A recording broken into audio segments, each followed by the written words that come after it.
Thanks for tuning in.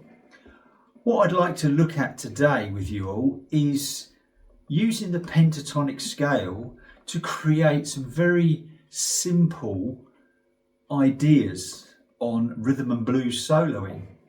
Now, when I say simple ideas, what I really want to do is restrict ourselves to single notes and not necessarily licks.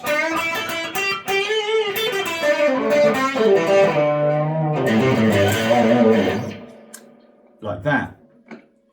So we don't want to be doing all over the guitar neck to start with. Okay, so sit tight, grab a guitar, grab some paper, notepad, chill out, watch the video, and hopefully get something from it.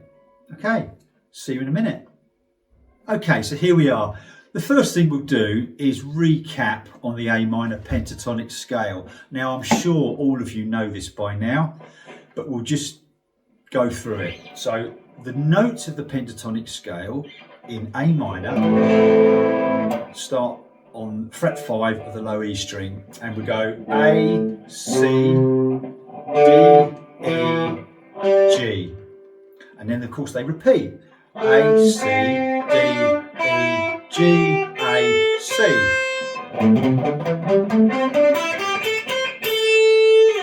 Okay, now if you know your 5 positions, and I have done videos on this before, they just repeat all over the fretboard. So what I want to do to start with, as you saw from the video at the beginning, I was playing very strict in this area. It's quite difficult actually, but it's a good exercise in restraint. If you've ever heard B.B. King, there's the go-to man for one note per 2 bars.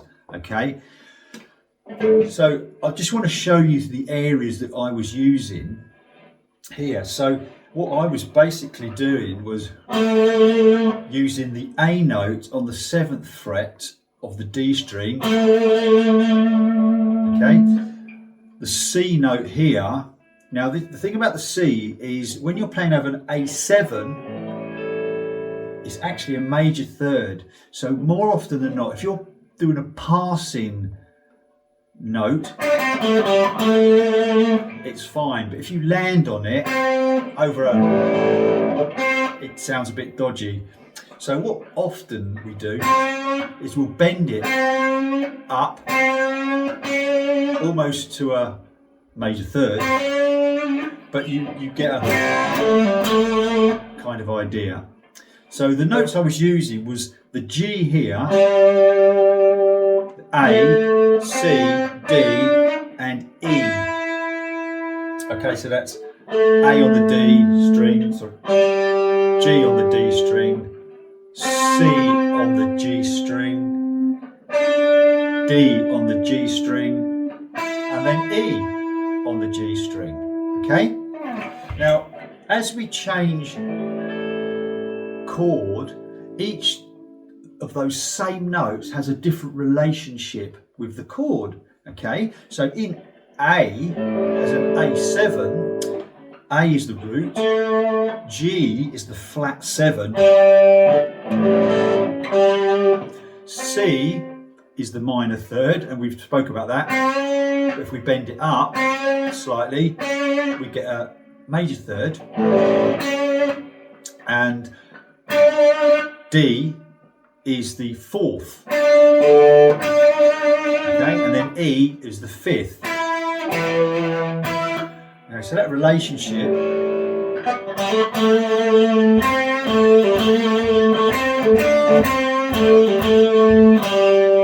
and then up to the D, so there's a flat 7, up to the D,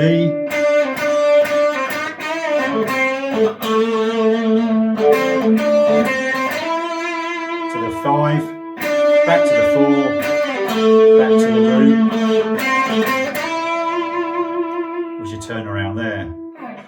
I was doing was playing around with those 5 notes in that position. But when we change to D, okay, we're keeping it really strict here, but when we change to D7, the relationship changes. So the C then becomes the flat 7 of D7. D is the root, of course. A against the D is the 5th, okay?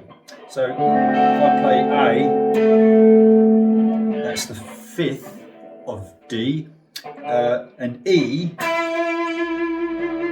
is the major 2nd, actually. So they have very different relationships. They can all be used against the said chords to give different flavours.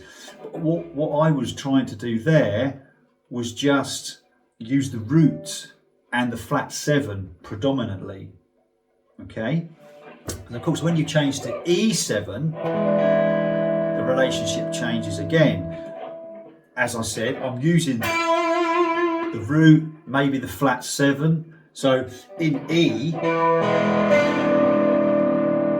the E note is the root, the D is the flat 7, the C is actually a flat 6, which wouldn't sound too good, but again, it's all subjective.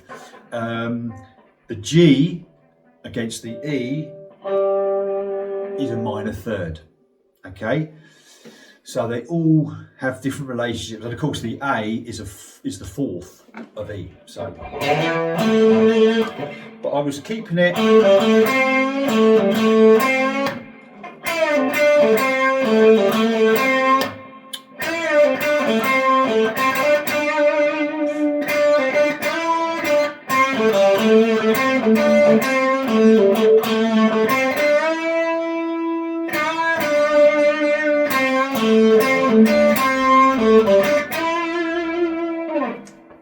Give it a go. Here's a little way of expanding on that. I'll give you a few tips and ideas that will work. So the first thing to notice is that those 5 notes, if I start on the G, go to the A, C, D, E, that shape can start here as well. Exactly the same shape, if you like. So G on the low E, A on the low E, C on the A string, D on the A string, and E on the A string. The next position we just discussed earlier, and then if we continue onwards, we have the same pattern. So we have G on the B string, A on the B string, C on the E string, D on the E string, and high E string for the E. Okay, now that's keeping the notes simple. Chromatics are quite good in the blues and boogie and that kind of thing. So if I'm playing a I can play a chromatic note in between the A and the D down to the flat 7 of the G.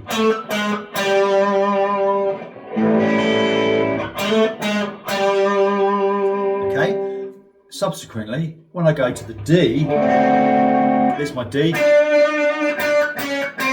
can do the same. So on the G string, when I'm playing the D7,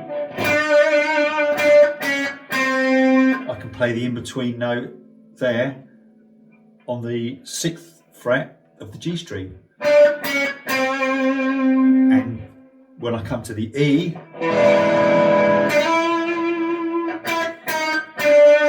I can do exactly the same. So E, chromatic note there. Okay. So each time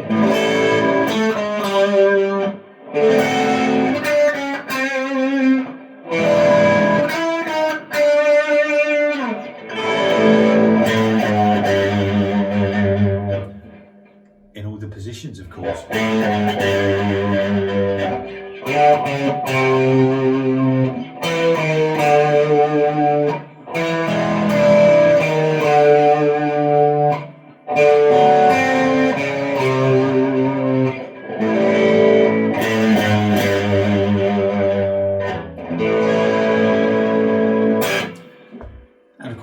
take it up to here as well. So the same thing, the A,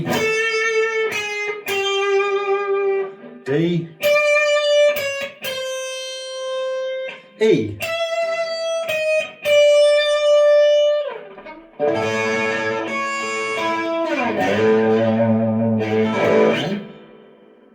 Just some ideas. Another couple of little ideas that I was using there, and of course this can be expanded right across the whole fretboard. But as I mentioned earlier about the minor third, which is okay if you're going to do like a little passing note like that, but if you want to make a little bit more of it, you can, as I said, bend it. So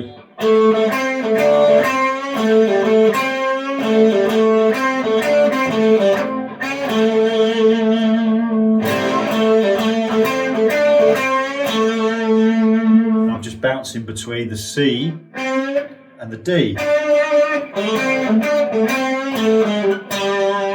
Flat 7. Okay, so now we're doing that as I've said.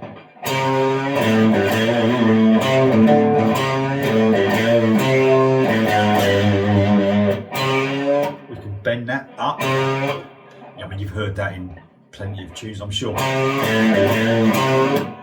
Okay, and then obviously there, if you was doing it, you have to push it upwards because you can't pull it down. So you'll be,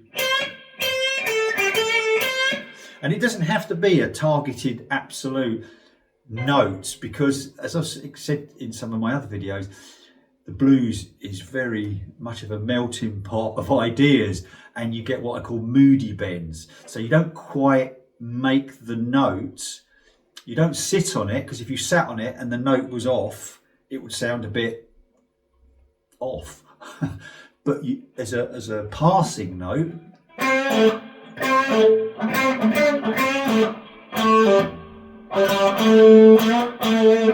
can even bend the root up, depending on what chord you're over, etc. So there's lots of little ideas you can play around with, little half bends, or again moody bends. Just playing, getting the D.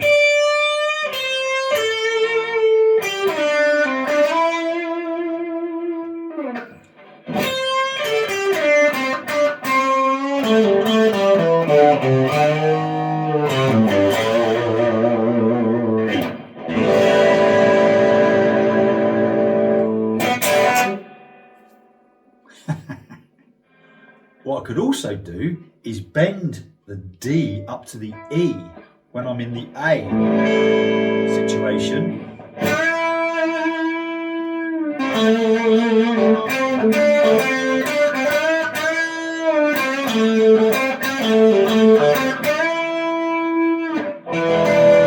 So when I'm in the A, or when I'm doing the turnaround in the E,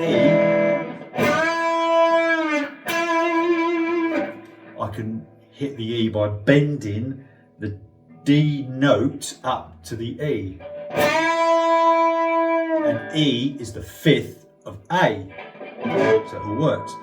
I mean, you can bend it when you're in the D. It's all subjective, really. But if you want to kind of target these notes, it's good to know where they are and what their relationship is with each chord. So there's another couple of ideas you can use, of course. So yeah, good stuff, I think. Go and experiment.